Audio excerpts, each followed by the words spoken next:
ஆண்டவராகிய இயேசுவின் நாமத்தில் தொலைக்காட்சி நேயர்களுக்கு அன்பின் வாழ்த்துக்கள். இந்த நாளின் செய்தி ஏற்கனவே பேசப்பட்ட மத்தேயு சுவிசேஷம் 28ஆம் அதிகாரம் 18ஆம் வசனத்துடைய ஒரு தொடர் செய்தி. இது தி கிரேட் கமிஷன் ஆர் தி கிரேட் ஒமிஷன். ஏற்கனவே 2 பாகங்கள் பேசப்பட்டிருக்கிறது. இது அந்த மத்தேயு 28ஆம் அதிகாரம் 18ஆம் வசனத்துடைய ஒரு தொடர்ச்சியான ஒரு செய்தி. இதற்கு முந்தைய செய்திகளை நீங்கள் ஊடகத்திலே பார்க்கலாம். இதை குறித்து தேவையானால் நீங்கள் எங்களோடு தொடர்பு கொள்ளுங்கள். அந்த லிங்க் அனுப்பி வைப்போம்.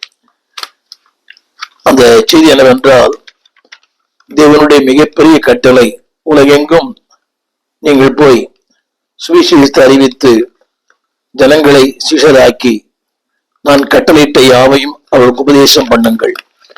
இதைத்தான் ஆண்டவர் இயேசு திரும்ப திரும்ப வேதம் முழுவதும் பேசுகிறார். சொன்ன வார்த்தை, நீங்கள் புறப்பட்டு போய் சகல ஜாதிகளையும் சீஷராக்கி பிதா குமாரன் பரிசுத்த ஆவியின் நாமத்தினாலே அவளுக்கு ஞானஸ்தானம் கொடுத்து. இதை குறித்த 3 செய்திகளை பேசியிருக்கிறேன். Divine message, divine mandate, divine mission. ஏற்கனவே தேவனுடைய தெய்வீக திட்டம் என்ன என்பதை குறித்து நான் முதல் 2 அதிகாரங்களில் பேசியிருக்கிறேன் நிகழ்ச்சிகளில். இது 3வது நிகழ்ச்சி. என்னுடைய கருப்பொருள் என்னவென்றால், அன்பானவர்களே, ஆண்டவர் சொன்ன வார்த்தை, நீங்கள் போய் என்னுடைய வார்த்தையை சொல்லுங்கள். இங்கே நான் சொல்ல விரும்புகிற கருத்து என்னவென்றால், நாம் உங்கள் கடமை நீங்கள் செய்தால் மற்றவர் பார்த்துக் கொள்ளுவார். இன்றைக்கு நாம் என்ன சொல்லுகிறோம்? சாக்கு போக்கு சொல்லுகிறோம். சூழ்நிலைகளை, சந்தர்ப்பங்களை சாக்கு போக்கு சொல்லுகிறோம். கவனிங்கள், நம்முடைய கடமை அறிவிப்பது. எனதான் பவுல் சொல்லுகிறார், சுவிசேஷத்தை அறிவிப்பது என் மேல் விழுந்த கடமையா இருக்கிறது. அதை சொல்லாவிட்டால் எனக்கு ஐயோ. இன்றைக்கு நாம் செய்ய தவறின ஒன்று அதுதான். கவனிங்கள், சுவிசேஷத்தை அறிவிப்பது என் மேல் விழுந்த கடமை. இது ஒரு விருப்பம் அல்ல, இது உங்கள் மேலும் என் மேல் விழுந்த கடமை. அந்த வார்த்தை இப்படி சொல்லுகிறது. அன்பானவர்களே, அவர் சொன்ன வார்த்தை, நீ போ. இன்னொரு கருத்து என்னவென்றால், நாம் போகும்போது எல்லாவற்றையும் பார்த்துக் கொள்ளுவார். இதுதான் இன்னைக்கு நாம் அறிந்து கொள்ள வேண்டிய சத்தியம். நாம் நினைக்கிறோம், அதாவது எதிர் விளைவுகளை நாம் பார்க்கிறோம். எப்படியாகும், ஏற்றுக்கொள்வார்களா? இல்லை. அவர் சொன்ன வார்த்தை, நீ போ. அன்பானவர்களே, உங்கள் கடமையை நீங்கள் செய்யும் போது அவர் கடமையை கட்டாயம் செய்வார்.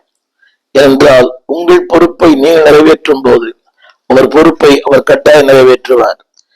இன்றைக்கு வாழ்க்கையில அநேகர் என்ன நினைக்கிறாங்கன்னா, ஒரு குறிப்பிட்ட லெவலுக்கு போன பிறகு சுவிசேஷம் அறிவிப்பதை நிறுத்தி விட்டார்கள்.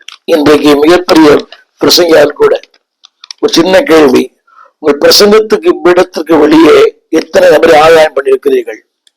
ஒரு மாபெரும் தேவ மனிதன் D.L. மோடி, அவருடைய சம்பவத்தை நான் வாசித்தேன். அந்த சம்பவத்தை உங்களோடு பகிர்ந்து கொள்ளும்படி விரும்புகிறேன். மாபெரும் தேவ மனிதர் D.L. மோடி, அவர் மிகப்பெரிய ஒரு கூடுகையில பேசப்பட அழைக்கப்பட்டார். அந்த கூட்டம் 8 மணிக்கு ஆரம்பிக்கிற கூட்டம், மிகப்பெரிய திரளான ஒரு கூட்டம்.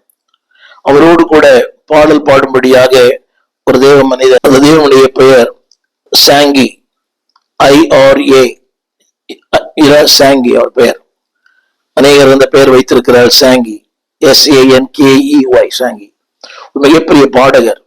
அந்த நாட்களிலே அவருடைய பாடல் மிக பிரபலமானது. So D.L. மோடி பேசிக்கொண்டு அவர் பாடுவார்.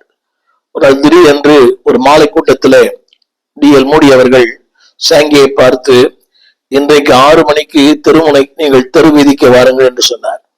அந்த சாங்கிக்கு ஒண்ணுமே புரியவில்லை.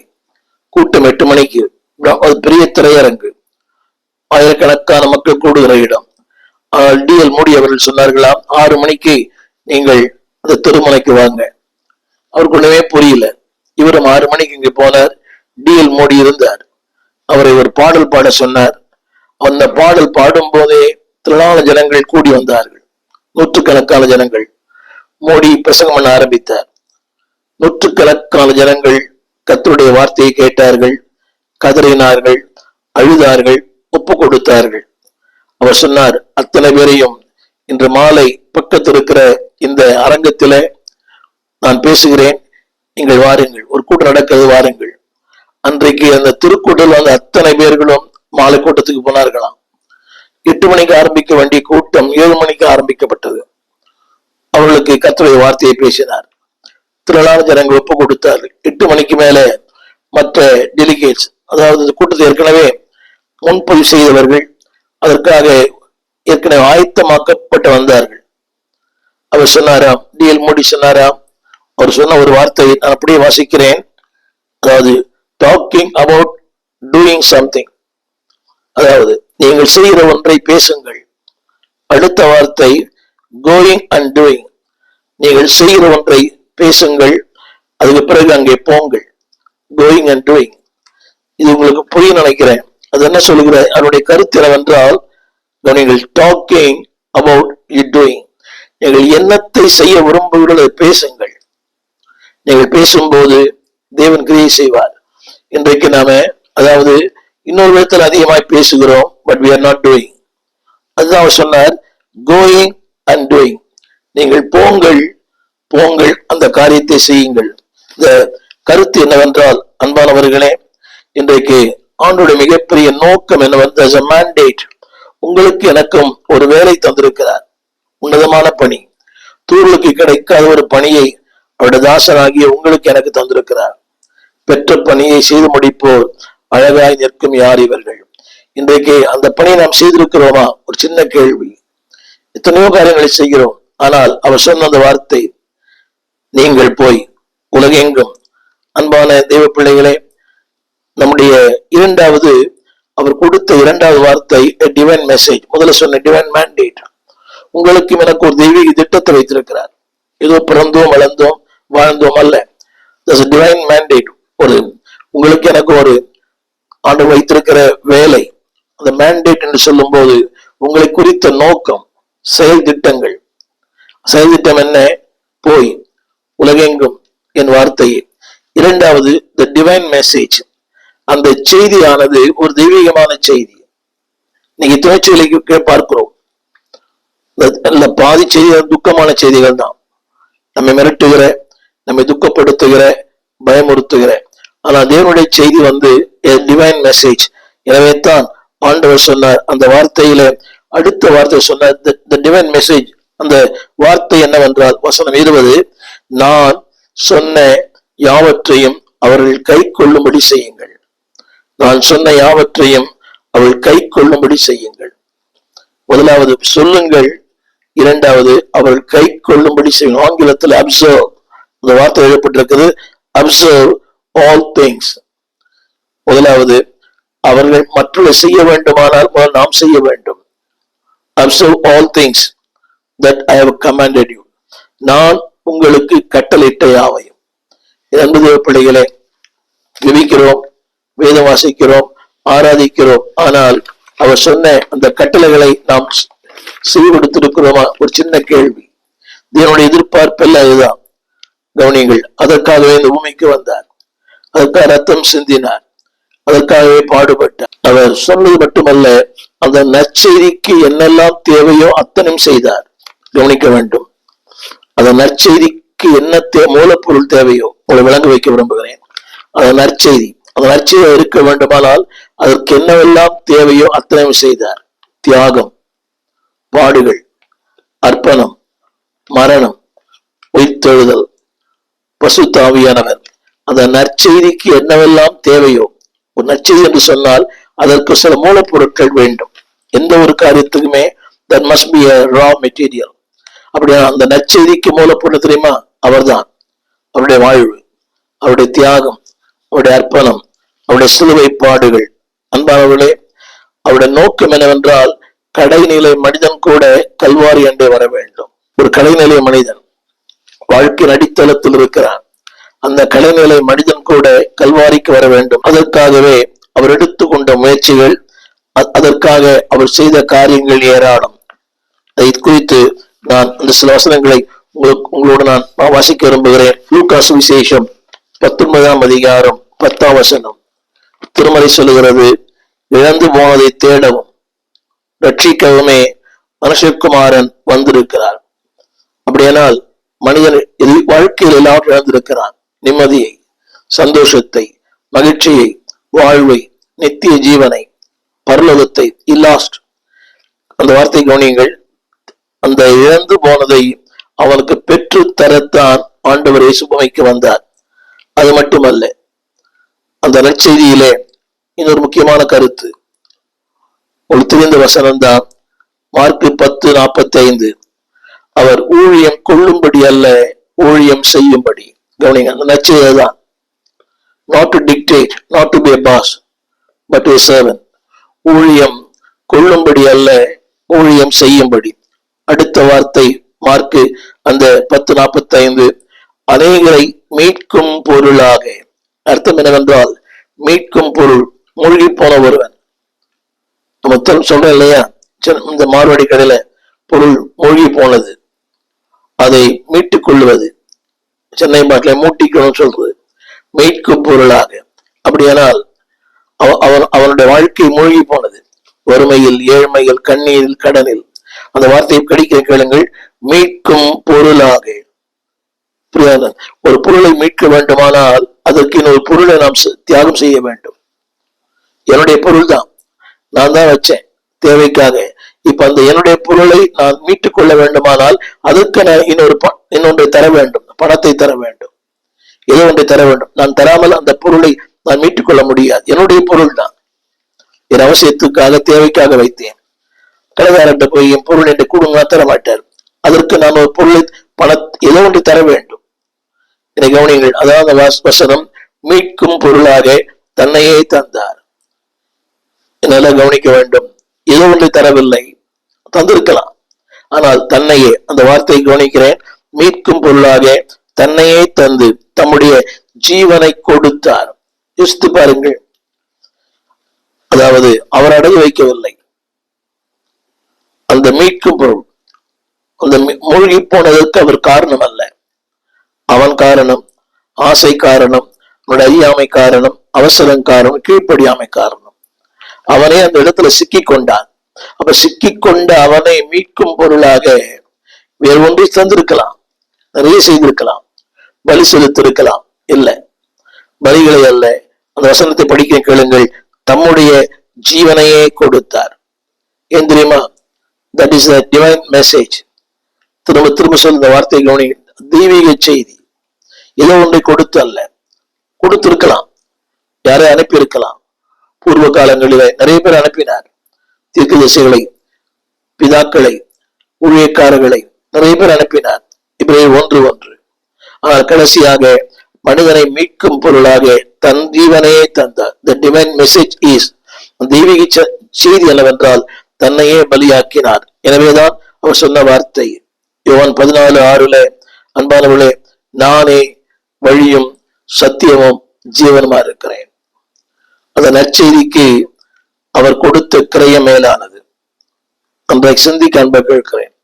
அந்த நற்செய்திக்கு நம்ம சொல்றோம், இன்னைக்கு நம்ம சுலபமா நற்செய்தி சொல்றோம், ஆனால் அந்த நற்செய்திக்கு சொந்தக்காரர் செலுத்தின கிரயம் மேலானது. தம்மையே, தம்முடைய ஜீவனையே. இதைத்தான் ஏசாயா 51:4 வாசிக்கிறோம். நம்முடைய துக்கங்களை, இது அந்த மீட்கும் பொருளுக்கு அவர் தந்த கிரயம். நம்முடைய பாடுகள், நம்முடைய துக்கங்கள், இந்த மீட்கும் பொருளுக்கு ஆரம்பத்துல சொன்னேன், அந்த நற்செய்திக்கு அவர் கொடுத்த கிரயம் மேலானது. The divine message. முதல்ல சொன்ன டிவைன் மேண்டேட்.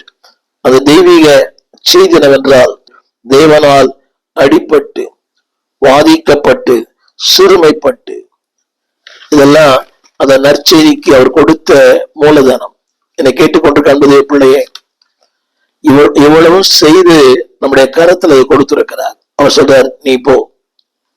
அதாவது நீ சொல்லுவதற்கான எல்லா வழிகளையும், எல்லா உபகரணங்களையும், அதற்குரிய எல்லா காரியங்களையும் செய்து முடித்தேன்.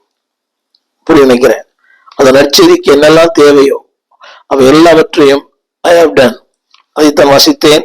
நம்முடைய பாடுகளை ஏற்றுக்கொண்டார், நம்முடைய துக்கங்களை சுமந்தார், அடிக்கப்பட்டார், வாதிக்கப்பட்டார், சிறுமைப்படுத்தப்பட்டார். இதெல்லாம் தான் அந்த நற்செய்திக்கு மூல காரணங்கள். அதாவது நற்செய்தி சொல்லுவது முக்கியமல்ல, அந்த நற்செய்திக்கு அவர் எடுத்துக்கொண்ட பிரயாசங்கள், அந்த நற்செய்திக்கு அவர் கொடுத்த விலைக்கிரயம். என் அன்பு தேவ பிள்ளைகளே, இத்தனையும் அவர் செய்து அவர் சொல்லுகிறார், நீங்கள் போங்கள். தொடர்ந்து அந்த சில வசனங்களை உங்களுக்கு வாசிக்க விரும்புகிறேன். அது ஏசாயா புஸ்தகம் 53ஆம் அதிகாரம் 5ஆம் வசனம். நம்முடைய மீறல் நிமித்தம் அவர் காயப்பட்டார், நம்முடைய அக்கிரமம் நிமித்தம் அவர் நொறுக்கப்பட்டார், நமக்கு சமாதானத்தை உண்டு பண்ணும் ஆக்கினை அவர் மேல் வந்தது, அவருடைய தழும்புகளால் நாம் குணமாகிறோம். பல முறை படித்திருக்கலாம். சற்று சிந்தியுங்கள். என் மீறுதல். நான் மொழி போவதற்கு என்ன காரணம்? என் மீறுதல். இரண்டாவது, என் அக்கிரமங்கள். அன்பானவர்களே, என் மீறுதலும் என் அக்கிரமங்கள் தான் என்னை மூழ்கச் செய்தது. மீட்கும் பொருளாக அநேக மதங்களும் மார்க்கங்களும் நம்மை கவனிக்க வேண்டும். பல காரியங்களை சொல்லுகிறார்கள். நீ மேலே வா, நீ இதை செய், நீ அதை செய், நீ வெளியே வருவாய். இல்லை, தன்னையே பலியாக்கினார். அந்த வார்த்தையை படிக்கிறேன். நம்முடைய மீறுதல், நம்முடைய அக்கிரமம். நீங்கள் அடுத்த வார்த்தை, நம்முடைய சமாதான குறைவு, இதெல்லாவற்றையும் அவர் ஏற்றுக்கொண்டார். யோசித்து பாருங்களேன். இன்னைக்கு ஒரு சின்ன காரியம் நம்ம ஏற்றுக்க முடியல. நம்ம சொல்றோம், ஏன் தலைவிதியா, இந்த தலையெழுத்தா, என் அக்கிரமம், என் பாடுகள், என் குற்றங்கள், என் குறைகள். வேதம் சொல்கிறது அவர் மேல் வந்தது. இன்னைக்கு நம்ம மேல ஒரு சின்ன குற்றச்சாட்டு சொன்னா நம்ம உங்களுக்கு ஒதுக்கிறோம் தெரியுமா? பொங்கி எழுகிறோம். எப்படி என்னை பற்றி சொல்லலாம்? யோசித்து பாருங்கள். எல்லாம் அவர் மேல் வந்தது. அதனுடைய விளைவு என்னவென்றால் அவர் ஏற்றுக்கொண்டார். ஏன் தெரியுமா? உன்னை மீட்க வேண்டும் என்பதற்காக, உன்னை தம் பக்கமா இழுக்க வேண்டும் என்பதற்காக. அன்பானவர்களே, எனவேதான் அந்த வார்த்தை சொல்கிறது, ஆடுகளைப் போல வழி தப்பி தெரிந்தோம். யோசித்து பாருங்களேன், ஆடுகளைப் போல சொந்த வழியிலே. அடுத்த வார்த்தை, நம் சொந்த வழியிலே போனோம். கர்த்தரோ, என் வார்த்தை கவனிக்க வேண்டும், ஃபார் த குட் நியூஸ். அந்த நற்செய்திக்கு அவர் கிரயம் செலுத்தித்தான் நற்செய்தியை அவர் பெற்றார். கவனிக்க வேண்டும். போய் சொல்லுங்கன்னு சொல்றாரு. அந்த சொல்லுவதற்கு அவர் எடுத்துக்கொண்ட முயற்சிகள், எடுத்துக்கொண்ட தியாகம், அவர் செய்த அர்ப்பணங்கள். வசனம் சொல்கிறது, கர்த்தரோ நம் எல்லாருடைய அக்கிரமத்தையும் அவர் மேல் விழ பண்ணினார். தொடர் அதே வசனம், நொறுக்கப்பட்டார், ஒடுக்கப்பட்டார், ஆனாலும் தம்முடைய வாயை திறக்கவில்லை. கொண்டு போகிற ஒரு ஆட்டுக்குட்டியை போல இருந்தார். என்னை கேட்டுக்கொண்டு அன்பான தேவ பிள்ளையே, the divine message is the Lord. அவர்தான் தெய்வீக செய்தி. திரும்ப சொல்லுகிறேன், நம்முடைய செய்தியில தெளிவு இருக்கட்டும், எளிமை இருக்கட்டும், ஒரு புரிந்துகொள் இருக்கட்டும். இப்ப நான் சொன்ன பார்த்தீங்களா இந்த வசனங்கள் எல்லாமே. அது மட்டுமல்ல, அந்த செய்தியில் இன்னொன்று அவர் சொல்லுகிறார்.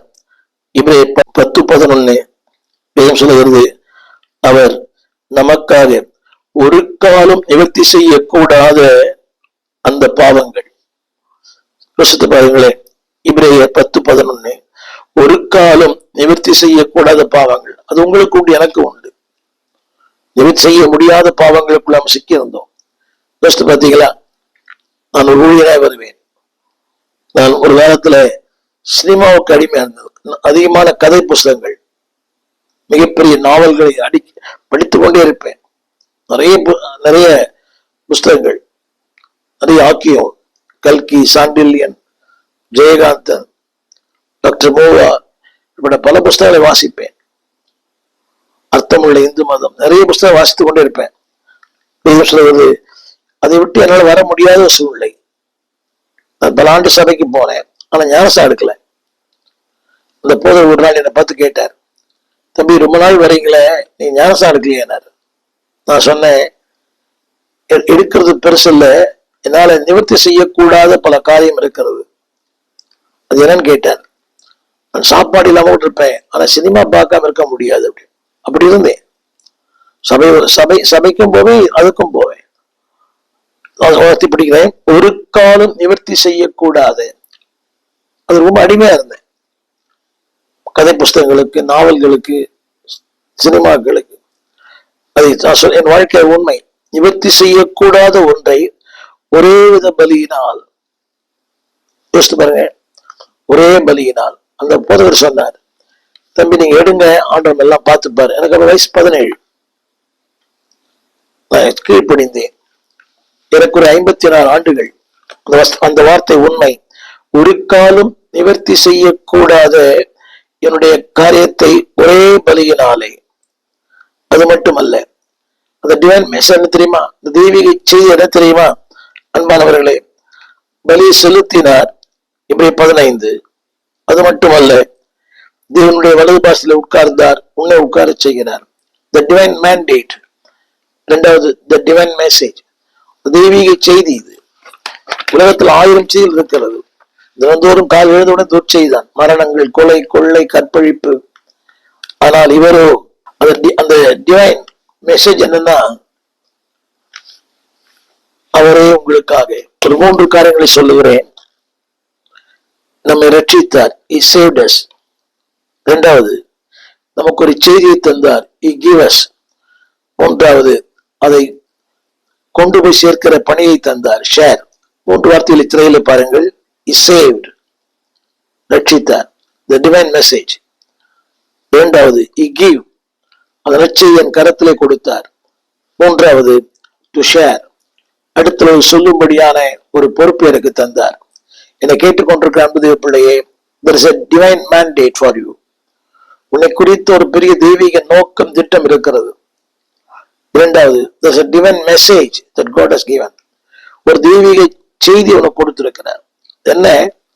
நிவர்த்தி செய்ய முடியாத, என்னை கேட்டுக்கொண்டிருக்க யாரானாலும் நிவர்த்தியே செய்ய முடியாத உங்களுடைய பாவங்கள் நிவர்த்தி செய்வார். நிவர்த்தியே செய்ய முடியாத உங்களுடைய பிரச்சனை நிவர்த்தி செய்வார். நிவர்த்தியே செய்ய முடியாத வாழ்க்கையின் பாடம் நிவர்த்தி செய்வார். ஏன் தெரியுமா? அந்த செய்தி ஒரு டிவைன் மெசேஜ். நமக்கு புரியல, அந்த மேல் நமக்கு புரியல. திரும்ப சொல்லுகிறேன், இந்த செய்தி நீங்க சொல்லுங்க. இதெல்லாம் நிவர்த்தி செய்ய முடியாத நிவர்த்தி செய்ய சாட்சிகளை கேட்டிருக்கிறோமே. கடனிலிருந்து, வறுமையிலிருந்து, ஏழ்மையிலிருந்து, இல்லாமையிலிருந்து 3 காரியங்களை. he saved us. இரண்டாவது, he gave us, ரட்சித்தார், நமக்கு நற்செய்தியை தந்தார். மூன்றாவது, ஏன் தந்ததா? டு ஷேர், அடுத்தவர்களோடு பகிர்ந்து கொள்ள. அடுத்து சொல்ல விரும்புகிறேன், நம்முடைய செய்தியில் ஒரு தெளிவு இருக்க வேண்டும். தேவையற்ற காரியங்களை நற்செய்தியில பேசக்கூடாது. இன்றைக்கு பிற மதத்தவரை, உடைகளை, அந்த தோற்றங்களை, கலாச்சாரத்தை, அது அவசியம். உபதேசம் பேசும்போது பேசுங்க. அங்கே சொல்லப்பட்டது நற்செய்தியின் பணி, த டிவைன் மெசேஜ். அதுல உபதேசங்கள் தேவையில்லை. மாற்று கலாச்சாரம், மாற்று மதங்கள், உபதேசங்கள், இந்த ஆடைகள், அதாவது அந்த அந்த இசை, அதெல்லாம் தேவையில்லாத ஒரு வார்த்தை. நம்ம கொடுக்கப்பட்டது தெய்வீக செய்தி. அந்த தெய்வீக செய்தியை மட்டும் சொல்லுங்க. அதுக்கு பிறகு உபதேசத்தை பேசுங்க. அது தேவை, ஆனா இப்பொழுது அல்ல. இதுல என்ன பெரிய பிரச்சனைனா, அதாவது எப்பொழுது தேவை அப்போது பேசுறது இல்லை, தேவையற்ற நேரங்களிலே பேசுகிறோம். நீ இப்படி இருக்கணும், நீ இப்படி இருக்கணும், நீ இப்படி இருக்கணும், நீ இப்படி இருக்கணும். கரெக்ட் தான், இருக்கிறது அவசியம்தான். ஆனால் அதை சொல்ல வேண்டிய நேரத்தில் சொல்ல வேண்டும். முதலாவது வரை நீங்கள் நற்செய்தியை சொல்லி சீசராக்குங்கள், தேவனுடைய பிள்ளையாக்குங்கள், சைல்ட் ஆஃப் காட், அப்புறம் மேன் ஆஃப் காட், அப்புறம் ஃப்ரெண்ட் ஆஃப் காட், அப்புறம் இமேஜ் ஆஃப் காட். ஒரு தேவனுடைய பிள்ளையாவே இல்லையே. தேவனுடைய பிள்ளையா இல்லாத பட்சத்துல இதெல்லாம் தேவையற்ற விமர்சனங்கள். இப்படி இருக்கணும், அப்படி இருக்கணும், இந்த உடை, அந்த உடை. எனக்கு ஆரம்பத்துல எனக்கு ரட்சிப்பு சொன்னவரே இப்படிதான் சொன்னார். பவுடர் போடக்கூடாது, பவுடர் போட்டா நீ பரலோகம் போக மாட்டேன். இது எனக்கு எப்படிதான் தெரியல. நான் போடுறதும் இல்லை. அடுத்த காரியம், சொல்ல வந்த காரியம் என்னவென்றால், அன்பானவர்களே, அதாவது நம்முடைய செய்தியில தெளிவு இருக்கு. நான் சொன்ன மிகைப்படுத்தல இல்ல, உண்மை. சுவிசேஷம் சொன்னவரே சொன்னார், பவுடர்லாம் போடக்கூடாது. நான் சொல்ல வந்த கருத்து, நீங்கள் அப்படி செய்திருந்தா உங்களை மாற்றிக்கொள்ளுங்கள். அவருக்கு தேவை நற்செய்தி. நான் சொன்னேன், ஒரு நாளும் ஒரு காலம் நிவர்த்தி செய்ய முடியாத பாவத்தை நிவர்த்தி செய்கிறவர் ஆண்டவர் தான். ஒரு காலம் நிவர்த்தி செய்ய முடியாத உன் ஏழ்மை நிவர்த்தி செய்கிற கர்த்தர் தான். ஒரு கால் நிவர்த்தி செய்ய முடியாத உன் பிரச்சனையை நிவர்த்தி செய்கிற கர்த்தர் தான். அதை அறிந்து செயல்படும்படி அன்பா கேட்கிறேன். தி டிவைன் மெசேஜ், அந்த வார்த்தை கவனிங்கள். அந்த செய்தியை ஒரு தெய்வீக செய்தி. அதுல ஆறுதல், சமாதானம், மகிழ்ச்சி, நிம்மதி. இதை விட்டுட்டு தேவையற்ற காரியங்களை பேசி, அன்பானவர்களே, அந்த நற்செய்திக்கு நாம் புறம்பே செயல்பட வேண்டாம். நற்செய்தி என்ற வார்த்தையே அவனுக்கு நன்மை தருகிற ஒரு செய்தி, வாழ வைக்க ஒரு செய்தி. சில பேர் அந்த எங்க சபை தான் பெருசு, எங்க சபை ரொம்ப சின்னது, எங்க பாஸ்டர் பெரியவர், அதெல்லாம் நற்செய்தி அவசியம் இல்லை. நற்செய்தியில அன்பாருடைய தெளிவு தேவை. அவருடைய தேவைகள் சந்திக்கப்பட வேண்டும். நம்ம சொன்னது மாதிரி பாவம் மன்னிக்கப்பட வேண்டும், பரலோகத்துக்கு சொந்தக்காரனாய் மாற வேண்டும், நித்திய ஜீவனை பெற வேண்டும். அந்த தெய்வீக செய்தி என்னவென்றால் யோவான் 1:12 அவருடைய நாமத்தின் மேல் நற்செய்தியை கேட்டு அவருடைய நாமத்தின் மேல் விசுவாசம் உள்ளவர்களாய் ஏற்று எத்தனை பேர்களோ அத்தனை பேர்களும் தேவனுடைய பிள்ளைகளாகும்படிக்கு அவளுக்கு அதிகாரம் கொடுக்கிறார். இதுதான் நற்செய்தி. முதல்ல சைல்ட் ஆஃப் காட், அவருடைய பிள்ளைகளாகும்படி. இது யோசித்து பாருங்களேன், எவ்வளவு பெரிய மேன்மை. அம்பானியின் மகன் என்று அழைக்கப்படுவதை விட ஆண்டவர் இயேசுவின் மகன் என்று அழைக்கப்படுவது ஆசீர்வாதம், ஒரு அதிகாரம். அதிகாரத்தை மட்டுமல்ல, அடுத்த வார்த்தை சொல்லப்பட்டிருக்கிறது, டிவைன் மெசேஜ். அந்த லீகரை பற்றி தெரியும் நினைக்கிறேன். ஒரு முறை வசனத்தை கேட்டான், வாழ்க்கை மாறிற்று, எண்ணங்கள் மாறிற்று, சுபாவங்கள் மாறிற்று. மார்க்கு சுவிசேஷம் 5:20 சொல்லுகிறது. அந்தபடியே அவன் போய் இயேசு தனக்கு செய்தவர்கள் எல்லாம் தெக்கப்போலி எனும் நாட்டில் பிரசித்தம் பண்ண தொடங்கினான். எல்லாரும் ஆச்சரியப்பட்டார்கள். தெக்கப்போலி என்றால் 10 பட்டணங்கள். நன்றாக கவனிக்க வேண்டும். அப்படி அவன் போய், அவன் இதுவரைக்கும் அவன் ஜனங்களை கண்டதில்லை. ஜனங்கள் இவனை பார்த்து ஓடுவார்கள். பட்டணத்துக்குள்ளே போனதில்லை. அவனுடைய உடை, அவனுடைய தோற்றம், அவனை யாரும் நம்ப மாட்டாங்க. வேதம் சொல்லுகிறது, அவன் போய், கவனிங்கள், இந்த நாட்களுக்கு பிறகு அல்ல, அந்தப்படியே. நிறைய பேர் நினைக்கிறாங்க காலம் வரும், எனக்கு சமயம் வரும், வரவே வராது. இந்த நாள் ரட்சிப்பின் நாள், நற்செய்தி அறிவிக்கும் நாள். If you not do it now, you cannot do it never. இப்போது இல்லை என்றால் எப்பொழுதுமே இல்லை. நிறைய பேர் நினைக்கிறாங்க நாளை பார்க்கலாம், நாளை செய்யலாம். இல்லை என்பது தெய்வ பிள்ளைகளே, எனக்கு இன்னும் வயசு வரல, எனக்கு இன்னும் அதுக்கு முதிர்ச்சி வரல, பக்குவம் வரல, never. இதுல பாருங்க, இந்த பிசாசு பிடித்த மனிதன் அந்தப்படி அவன் போனான். அடுத்த வார்த்தை, இயேசு தனக்கு செய்தவர்களை எல்லாம் என்ன செய்தார்? ஒரு கால் நிவர்த்தி செய்ய முடியாத பிரச்சனை, ஒரு காலம் அதற்கு பதில் கிடைக்காத ஒரு பிரச்சனை. இயேசு தனக்கு செய்தவர்களை எல்லாம் தெக்கப்போலிய நாட்டில் பிரசித்தம் பண்ண தொடங்கினான். இதுவரைக்கும் அவன் பேச்சு யாருமே கேட்க மாட்டாங்க. அவனை பார்த்து பயப்படுகிற உலகம். எல்லாரும் ஆச்சரியப்பட்டார்கள். என்னை கேட்டுக்கொண்டிருந்த தெய்வ பிள்ளையே, இதற்கு என்ன காரணம் என்றால் அந்த செய்தி தெய்வீகமான செய்தி, டிவைன் மெசேஜ். அந்த பேச்சில் அல்ல ஆச்சரியம், அந்த செய்திக்குள்ள ஆச்சரியம். அனைவரும் நினைக்கிறாங்க கூட்டத்துல மக்கள் மனம் திரும்புறாங்க, மக்கள் ஏற்றுக்கொள்றாங்க, மக்கள் வந்துட்டாங்க. நேவர். நல்லா கவனிக்கணும். என்னுடைய வார்த்தைக்காக வருதில்லை மக்கள். இந்த இன்னைக்கு இருக்க எல்லா பிரசங்கையாகவும் சொல்ல விரும்புகிறேன். It is not the word that you preach. There is a divine message what you have. Yes. உங்களுக்கு கொடுக்கப்பட்ட செய்தி தெய்வீகமான செய்தி. அந்த தெய்வீக செய்திக்காகத்தான் மக்கள் வருகிறார்கள். நான் டிஎல் மூடியை பற்றி சொன்னேன் அல்லவா? ஒரு திருமுனையில பேசினார், ரொம்ப கஷ்டம். ஒரு பெரிய பிரபலமான பிரசங்கியார். நம்முடைய பண்ண இருக்கிற எந்த பிரசங்கியார் திருமுனையில பேசுவார்களா? ஒரு பிரபல பாடகர். மைக்கெல்லாம் நீங்க பாடவே மாட்டுறாங்களே. ஆராதனை கூட மைக் கொடுத்ததான் பாடுறாரு. அவருக்கு மைக் கொடுத்தா அவர் பாடவே மாட்டேன்றார். அது மைக்கு ரொம்ப வாலி வைக்க சொல்றார். என் சத்தம் நல்லா கேட்கணும். ஒரு பெருமையின் ஆவி. யோசித்து பாருங்க, ஒரு மிகப்பெரிய தேவமனை டிஎல் மூடி திருமுனைந்து பிரசங்கித்தார். அவரோடு பாடின சாங்கி மிகப்பெரிய பிரபலமான பாடகர் திருமுனைந்து பாடினார். திரளா ஜனங்கள் ரட்சிக்கப்பட்டார் திருமுனை கூட்டத்துல. உண்மை நடந்த சம்பவம் இது, கதை அல்ல. என்னை கேட்டுக்கொண்டு அன்பு பிள்ளையே, ஆண்டு சொன்ன வார்த்தை, நீங்கள் உலகெங்கும் போய் சுகம் பெற்றீர்களே, வாழ்வு பெற்றீர்களே, பலன் பெற்றீர்களே, ஜீவன் பெற்றீர்களே, வாழ்க்கையின் உயர்வை பெற்றீர்களே. எனவே உலகெங்கும் போய். மூன்றாவதாக டிவைன் மிஷன். அவர் கொடுத்திருக்கிற அந்த பணி மேன்மையா, மேண்டேட் வேற, மிஷன் வேற. அந்த பணித்தளம் மேன்மையானது. அந்த பணித்தளம் என்ன? மார்க்கு 16:15. நீங்கள் போய் உலகமெங்கும் போய் சர்வ சிருஷ்டிக்கும். உலகெங்கும் முடிந்தால், இல்லையே நீங்க இருக்கிற இடத்துல, உங்க வீதியிலே, உங்க வீடுகளிலே, உங்க அலுவலகத்துல, நமக்கு பெயரை மதம் மாற்றுகிறோம். இது மதம் மாற்றுவதில்லை, அவருடைய வார்த்தையை சொல்லுகிறோம். There's a divine mission for you. உங்களுக்கு எனக்கு கொடுக்கப்பட்ட அந்த பணி அந்த மேலானது. என்ன தெரியுமா? சர்வ சிருஷ்டிக்கும். அது சொல்லப்பட்ட வார்த்தை, சுவிசேஷத்தை பிரசவிங்கள். இன்னைக்கு சுவிசேஷத்தை பிரசவிப்பதற்கு மாறாக பட்டிமன்றம் நடக்குது. இன்னைக்கு இந்த வெட்டி பேச்சு பேசுறாங்க நிறைய பேர். அவரை வீழ்த்தி இவரை வீழ்த்தி இவரை வீழ்த்தி. என்னைக்கா ஒரு நாள் யாருக்கா சுவிசேஷம் சொல்லியிருப்பாங்களா? ஊடகத்துல பேசுறாங்களே, அவரை கிரிட்டிசைஸ் பண்ணி இவரை கிரிட்டிசைஸ் பண்ணி, அவரை வெறுக்கிறேன் இவரை வெறுக்கிறேன் என்று சொல்ல பேசுறாங்க. இவங்க என்னைக்கா ஒரு நாள் யாருக்கா ஒரு சுவிசேஷம் சொல்லி அந்த நபர் இயேசு ஏற்றுக்கொண்ட சரித்திரம் உண்டா? அந்த தேவன் சொன்னார், நீ ஒன்னும் பட வேண்டாம், டோன்ட் கண்டம், டோன்ட் கிரிட்டிசைஸ். சொல்லப்பட்ட வார்த்தை சுவிசேஷத்தை பிரசங்கியுங்கள், அதான் உங்களுடைய பணி. நீங்க வேற ஒண்ணும் பண்ண வேண்டாம். அன்பானவர்களே, உங்களுக்கு வேற ஒண்ணுமே இல்லை. நான் பாவியா இருந்தேன், நான் பசுத்தமா இருக்கிறேன், குருடனா இருந்தேன், காண்கிறேன். நிவர்த்தி செய்ய முடியாத பாவங்கள் நிவர்த்தி செய்யப்பட்டது. வேற ஒண்ணு, simple. there is a divine mission for you. அந்த நற்செய்தி பணிக்கு உங்களுக்கு என்ன தேவையோ எல்லாவற்றையும் அவர் தருகிறார். when God calls equips, அப்போஸ்தலர் 1:8 அவர் சொல்லுகிறார், நீங்கள் பலன் அடை. வார்த்தையை சொல்லுங்க.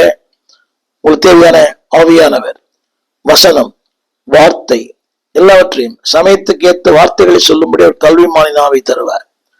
பசுத்த ஆவியாக தருகிறார், பலன் தருகிறார். அவர் சொல்லுகிறார், அதாவது இப்படி படிங்க, ஆவியானை கொடுக்கிறார், பலனை கொடுக்கிறார், வார்த்தை கொடுக்கிறார், எல்லாவற்றுக்கும் மேலாக உங்களை சாட்சியாய் நிறுத்துகிறார். அப்போஸ்தலர் 1:8 திரையில் பாருங்கள். ஆவியானை கொடுக்கிறார், பலனை கொடுக்கிறார், சாட்சியை கொடுக்கிறார், சாட்சியாய் நிற்க பலன் கொடுக்கிறார். There's a divine mission that the Lord has given you. உங்களுக்கு கொடுக்கப்பட்ட அந்த பணி மேன்மை தெய்வீகமான பணி. முதல்ல சொன்ன தெய்வீக திட்டங்கள், இரண்டாவது தெய்வீக செய்தி, மூன்றாவது தெய்வீக பணித்தளம். அன்பானுடைய அதுக்கு ஒரு பெரிய டிஎல் மோடி அரங்கத்தை நோக்கி போகவில்லை, திருமுனைக்கு போனார். திருமுனைக்கு ஜனங்களை அரங்கத்துக்குள்ளே கொண்டு வந்தார். இன்னைக்கு நம்ம எல்லாருமே அரங்கத்தை விரும்புகிறோம், திருமுனை யாரும் விரும்புவதில்லை. அதுக்கு பல காரியங்கள் உண்டு, தலைவிலிருந்து சொல்லலாம். ஆனால் யோசித்து பாருங்கள், அவருக்கு தெரியும் திரளான ஜனங்கள் அங்கே இருக்கிறார்கள். என்னை கேட்டுக்கொண்டு அன்பு பிள்ளையே, இந்த செய்தி ஏதோ பேச வேண்டும் என்றாக்க அல்ல, நீங்கள் எப்படியாவது சுவிசேஷ பணி ஈடுபட வேண்டும். திருச்சபைக்கு போகிற பாதி பேர், ஆரம்ப சொன்னேன், 2% மக்கள் தான் இன்றைக்கு இந்த ஊழியத்துல அதிகமான ஈடுபாடு உள்ளவர்கள். 98% ஈடுபாடே இல்லை. நான் சொல்லவில்லை, புள்ளி வர சொல்லுகிறது. ஸ்டாட்டிக்ஸ் ஆஃப் த கிறிஸ்டியானிட்டி அநேக புள்ளி இந்த திருச்சபை ஆராய்ச்சி சொல்லுகிறார்கள்.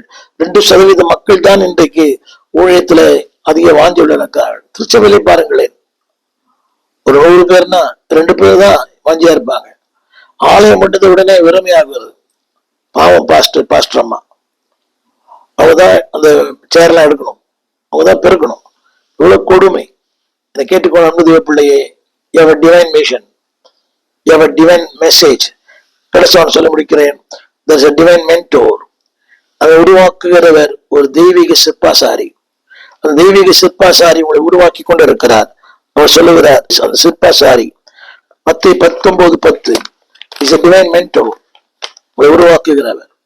அவர் சொல்லப்பட்ட வார்த்தை, எப்படி பேசுவோம் என்றும் என்னத்தை பேசுவோம் என்றும் கவலைப்படாதிருங்கள், நீங்கள் பேச வேண்டியது அந்நேரத்தில் உங்களுக்கு அருளப்படும். இட்ஸ் a divine mentor, உங்களை உருவாக்குகிறவர். ஆரம்பத்தில் சொன்னேன், திரும்ப படிக்கிறேன். எப்படி பேசுவோம் என்றும் என்னத்தை பேசுவோம் என்றும் கவலைப்படாதிருங்கள், நீங்கள் பேச வேண்டுவது அந்நேரத்தில் உங்களுக்கு அருளப்படும். The divine mentor will make you, உங்களை உருவாக்குவார், உங்களை உருவேற்படுத்துவார். அது மட்டுமல்ல, அதிலேயே 10:20 பேசுகிற நீங்கள் அல்ல, உங்கள் பிதாவின் ஆவியானவரே உங்களிலிருந்து பேசுகிறவர். எத்தனை பெரிய மேன்மை! இஸ் த மென்டோர், நீங்கள் அல்ல. நீங்க வாயை தரங்க, the Lord will do something in you, through you. உங்கள் மூலமாக ஆவியானவரே உங்களுக்கு பேசுவார். என்னை கேட்டுக்கொண்டிருக்கிற அன்பு தேவ பிள்ளைகளே, அவர் சொல்லுகிற ஒரே வார்த்தை, இஸ் த டிவைன் மென்டோர். உங்களை உருவாக்குவார், ஸ்திரப்படுத்துவார், பலப்படுத்துவார், நிலைநிறுத்துவார், அவருக்கேற்ற பாத்திரமான மாற்றுவார். திரும்ப சொல்லுகிறேன், there is a divine mandate, divine message, divine mission, divine mentor. ஒரு தெய்வீக சிற்பாசாரி உங்களோடு இருக்கிறார், உங்களை நடத்துவார். உங்களுக்காக ஜெபிக்க விரும்புகிறேன். ஜெபிப்போம். வானத்தையும் பூமியும் படைத்த நல்ல ஆண்டவரே, தர்மியான வேலைக்காக நன்றி. எனக்கு கொடுத்திருக்கிற அந்த டிவைன் மேண்டேட்டுக்காக நன்றி ஆண்டவரே. தெய்வீக திட்டங்களுக்காக, அந்த டிவைன் மெசேஜ், தெய்வீக செய்திக்காக, டிவைன் மிஷன், தெய்வீக அந்த பணிக்காக, ஒரு டிவைன் மேண்டேட் ஆண்டவரே. எங்களை மென்டோர், எங்களை உருவாக்குற ஒரு பெரிய தேவன் நீர் ஆண்டவரே. நாங்க எங்களால் உருவாக்கப்பட முடியாது. எங்களுக்கு ஆவியான கொடுத்திருக்கிறீங்க, வார்த்தையை கொடுத்திருக்கிறீங்க, எங்களோடு கூட இருக்க என்று வாக்கு பண்ணிருக்கிறீங்க. என்ன பேச வேண்டும் என்று அந்நேரத்தில் அருளப்படும் சொல்லியிருக்கிறீங்க. Yes Lord, you are our mentor. எங்களை உருவாக்குகிறவர், எங்களை சீர்படுத்துகிறவர், எங்களை ஆண்டவரே நீர் விரும்புகிற மனிதனை மாற்றுகிறவர், உண்மை போல மாற்றுகிறவர் ஐயா. அந்த டிவைன் மென்டோர், தெய்வீக சிற்பாசாரி, மனிதர்களை நோக்கி ஓடுதல், அவரை போல இருக்கணும் இவரை போல இருக்கணும் இல்ல. இந்த டிவைன் மென்டோர், அந்த தெய்வீக சிற்பாசாரியாகி உண்மை போல மாற எங்களுக்கு கிருபை பலனை தாரும். அந்த டிஎல் மோடி சொன்னது போல வெறும் பேசுவதல்ல, டூ இட். அந்த எதை செய்கிறோமோ அதை பேசுவோம், எதை பேசுகிறோமோ செய்வோம். இப்படிப்பட்ட வாழ்க்கை வாழ தேவராஜன் பேச்சில் அல்ல பலத்திலே. What we are saying will do it. What we are doing will say it. நாங்கள் செய்வதை சொல்லுவோம். உலகத்துல சொல்றாங்க, அப்படி அல்ல ஆண்டவரே. நாங்கள் என்ன சொல்லுகிறோமோ அதை நாங்கள் செய்வோம், என்ன செய்கிறோமோ சொல்லுவோம். ஆமாண்டவரே, இருள் சூழ்ந்த இந்தியாவிலே நீர் எங்களை கலங்கர விளக்கங்களா வைத்திருக்கிறீர். டிவைன் மிஷன், தெய்வீக ஊழியம், ஒரு பணி ஊழியம் கொடுத்திருக்கிறீங்க, தெய்வீக செய்தியை கொடுத்திருக்கிறீங்க, தெய்வீக திட்டங்களை கொடுத்திருக்கிறீங்க. எல்லாவற்றுக்கும் மேலாக ஒரு டிவைன் மென்டோர், ஒரு தெய்வீக எங்களோடு கூட இருக்கிற ஒரு மேலான ஒரு ஆசிரியரை கொடுத்திருக்கிறீங்க, உருவாக்குபவரை கொடுத்திருக்கிறீங்க. அவர் எங்களோடு கூட எப்போதும் இருக்கிறார். நீ எங்களோடு இருப்பதற்காக நன்றி ஆண்டவரே. தொடர்ந்து எங்களை ஊழியத்துல பயன்படுத்துங்க. இதை கேட்கிற ஒவ்வொருவரும் நற்செய்தியாளராய் மாறட்டும். சபையில் அல்ல, வீதிகளிலே, வீடுகளிலே, தெருக்களிலே, அலுவலங்களிலே ஒரு நற்செய்தியாளராய் இந்த டிவைன் மிஷன் அதுக்கு சொந்தக்காரராக எங்களை மாற்றும். அன்பின் கரத்திலே தாழ்த்துகிறோம். ஆசீர்வதியும் இயேசுவின் நாமத்தில் நல்ல பிதாவே, ஆமென். அன்பான தேவ பிள்ளைகளே, இந்த செய்தியை கேளுங்கள், பார்வையாளர் இருக்காதீங்க, பங்குதாரங்க. Do something for God. டிஎல் மோடி சொன்னார், say and do. Do and say. சொல்வதை செய்யுங்கள், செய்வதை சொல்லுங்கள். அவர் தந்தார், ரட்சித்தார், வார்த்தையை தந்தார், அடுத்தவர்களுக்கு கொடுங்க. God bless you. எங்கள் விலாசம் போதகர் ஸ்டீஃபன் தேவகுமார், திறந்த வாசல் சபை, நம்பர் 65, பரமானந்த தெரு, 7 கிணறு, சென்னை 600001. தொடர்புக்கு 9841839287. மேலும் 04431833330. எங்கள் மின்னஞ்சல் stephenopendor@gmail.com. எங்கள் தேவ செய்திகளை யூடியூப் சேனலில் பார்த்து பயனடையுங்கள். தேவன் உங்களை ஆசீர்வதிப்பாராக.